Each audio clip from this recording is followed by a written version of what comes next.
என்ன teddy tight பண்ணுதா? ஒரு வீட்டில பிங்க் என்று ஒரு குட்டி டெடி பியர் இருந்தது. ஒரு நாள் அது கண்ணாடியில் தன்னை பார்த்து, அடடா, நான் ரொம்ப குட்டையாகவும் உருண்டையாகவும் இருக்கேனே, இன்றிலிருந்து நான் டயட் பண்ணணும் என்று சொன்னது. அப்போ சமையலறையில் பிஸ்கட் சிரித்து கொண்டு சொன்னது, டைட்டன்றா, என்னை பார்க்கவே கூடாதே. சாக்லேட் ஆட்டம் போட்டு கிண்டல் செய்தது.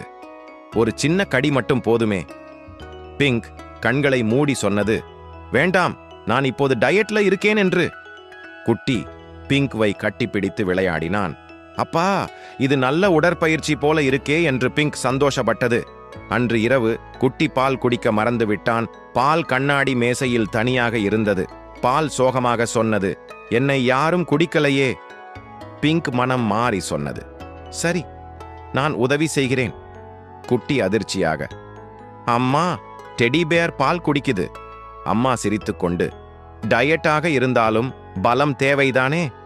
கடைசியில சாக்லேட் அலமாரியில் இருந்து கையசைத்தது.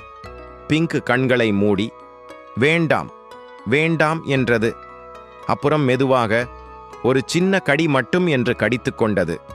குட்டி மீண்டும் கத்தினான், அம்மானு. பிங்க் நினைத்து கொண்டது, டைட் தொடங்குவது சுலபம், அதை தொடர்வதுதான் கஷ்டம் என்று.